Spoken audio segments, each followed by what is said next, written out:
Well, it's political season at the University of Guyana as elections for a new president of the Student Society draws closer. The elections are set for Wednesday this week, but not without controversy. The two contesting parties are the Revolutionaries, headed by international relations student Ryan Hoppy, and the Student Factor, headed by seasoned campaigner Ganesh Mahipal.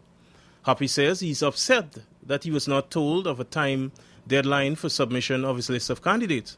Mahipal, on the other hand, handed in his on time, making him the only candidate eligible for the elections. I was invited to a meeting on Friday the 5th of October at 1700 hours in the office of Miss Daniela King, the Assistant Registrar, Student Welfare. And so in contacting Miss King on Friday before the meeting time, I was informed that we will no longer be contesting as the Revolutionaries because we failed to meet a 4 p.m. deadline. Now, 4 p.m. deadline was not communicated to us as Revolutionaries before, and so we're saying that it is not our fault, it's negligence of the University of Guyana Student Welfare as it relates to a stipulated time deadline. Hoppy said he met with the university officials to thrash out the issue, but that did not bring him any closer to a solution. We are not being allowed that position up to now. We've consulted with the Registrar Acting, Dr. Velosa. Recently had a meeting with the UGSS President, an informal meeting, Mr. Dwayne Edwards.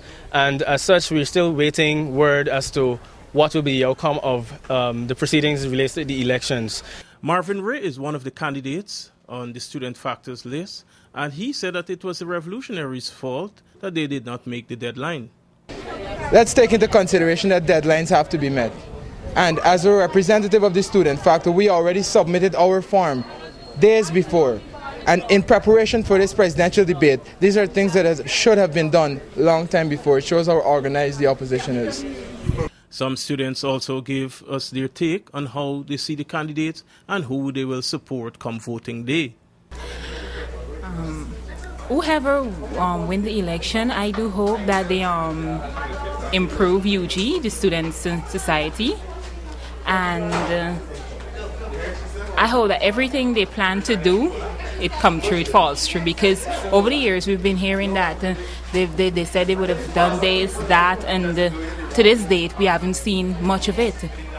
So that's it. In UOG is completely retarded. They don't upkeep nothing that they said. And the past two presidents didn't do anything, so that's why I'm not interested in this year.